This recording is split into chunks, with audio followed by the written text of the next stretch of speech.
첨단 산업은 원래 돈이 오래 묶이는 산업인데 그걸 단기 자금으로 자꾸 묶고 놓으면 구조적으로 안 맞는 거 아닌가요? 바로 그 지점이 핵심입니다. 배터리든 반도체든 투자에서 양산까지 2, 3년, 길게는 5년 이상 걸리는데요. 돈도 천문학적으로 듭니다. 상황이 이러한데 기업이 단기 차입 중심으로 운영하면 차환 리스크가 커지고 그렇게 되면 금리와 시장 상황에 따라 투자 일정이나 규모 자체가 흔들릴 수 있다는 우려가 나오고 있습니다. 기업에게 자금 조달은 생존을 위한 혈액 공급과 같습니다. 숫자로 현상을 들여다보는 더벨스 뷰입니다. 최근 재계에서 상징적인 뉴스가 있었습니다. 바로 하나솔루션의 유상증자가 무기한 연기된 사건인데요. 하나솔루션은 지난달 2조 4천억 규모의 유상증자를 추진했지만 금융감독원이 여기에 브레이크를 걸며 1차 정정을 요구했습니다.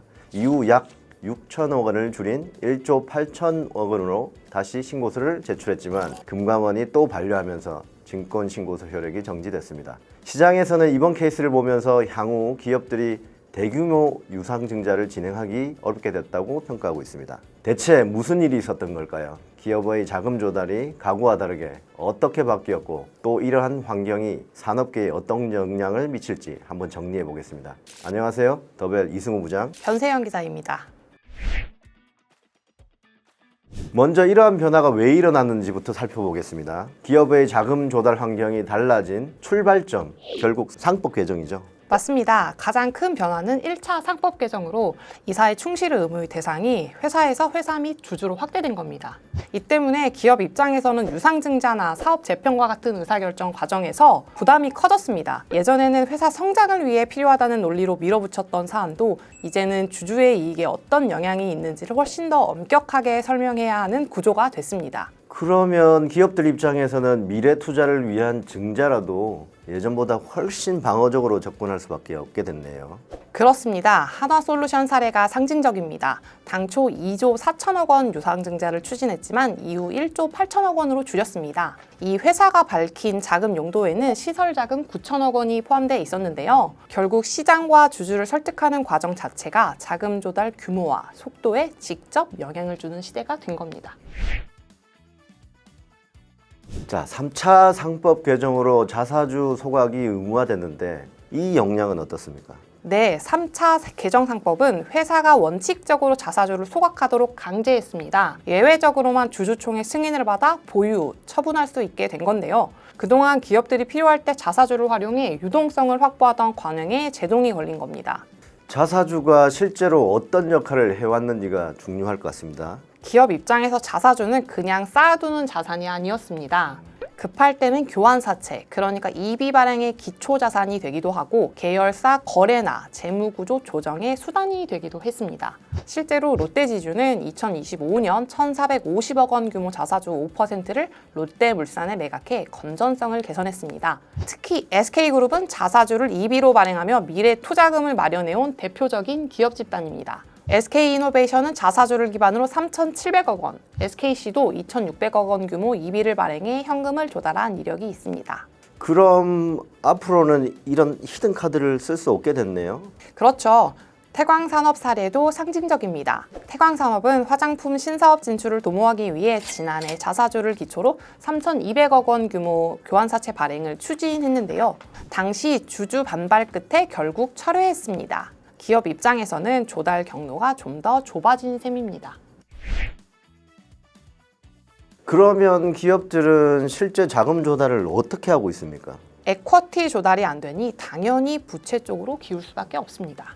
문제는 그 부채가 장기 회사채보다 단기물로 쏠리고 있다는 점입니다. 금감원이 발표한 3월 직접 금융 조달 실적을 보면 주식 회사채 공모 발행은 19조 9,830억 원인데요. 일반 회사채 발행은 전월 대비 감소한 반면 CP와 단기 사채 발행은 한 달 새 25.6%나 증가했습니다. 첨단 산업은 원래 돈이 오래 묶이는 산업인데 그걸 단기 자금으로 버티라고 하는 거, 이거 그러면 구조적으로 안 맞는 거 아닌가요?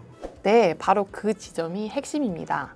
배터리든 반도체든 투자에서 양산까지 2, 3년, 길게는 5년 이상이 걸립니다. 돈도 천문학적으로 드는데요.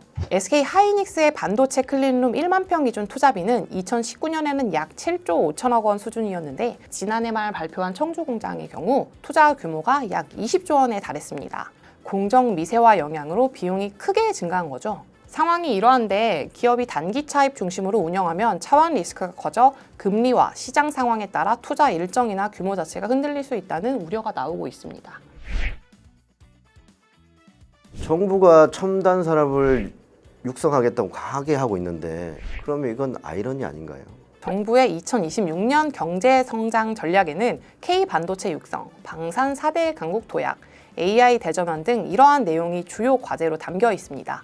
결국 수십조 원 단위 선행 투자가 필요한 산업을 키우겠다는 건데 자본시장에서 기업이 장기 투자 자금을 조달하는 문턱은 높아졌으니 불만이 나올 수밖에 없는 상황입니다. 그러면 기업들 입장에서는 투자보다 방어를 택할 가능성도 더 커졌겠네요. 그렇습니다. 자금 조달이 어려워질수록 기업은 공격적인 투자보다 재무 안정에 무게를 둡니다. 투자 타이밍이 중요한 첨단 산업에서는 이 차이가 더 치명적입니다. 한 발 늦으면 기술 격차를 따라잡기 어려운 산업이기 때문입니다. 해외 기업들은 어떻습니까? 해외 기업들은 대규모 투자 국면에서 에쿼티 조달을 적극적으로 활용합니다. 올해 기업 공개를 앞둔 스페이스X가 대표적이죠. 롤스로이스도 2020년 3조 4천억 원 규모 유상증자에 나선 바 있습니다. 롤스로이스는 이 자금으로 항공엔진 사업을 재편해 유망 사업으로 키워냈습니다. 결국 첨단 산업에서는 기술 경쟁 이전에 자본 경쟁이 먼저 있다는 얘기네요. 그렇습니다. 돈을 제때 충분히 길게 조달할 수 있는 기업이 결국 기술 개발 속도도 앞서갑니다. 그래서 자금 조달은 재무 이슈가 아니라 산업 경쟁력 이슈가 됩니다. 내용을 다시 정리하면 한국 자본시장은 명실상부 주주 보호의 시대에 진입했다고 표현할 수 있을 것 같습니다. 다만 이 때문에 기업이 투자 타이밍을 놓치고 경쟁력을 상실한다고 하면 그 피해는 결국 장기 투자자인 주주들에게 고스란히 돌아갑니다. 코리아 디스카운트를 해결하다가 오히려 우리 산업의 성장판이 닫히는 것은 아닌지 면밀한 검토를 해야 할 것 같습니다. 지금까지 더벨스 뷰였습니다. 변세현 기자 수고하셨습니다. 네, 감사합니다.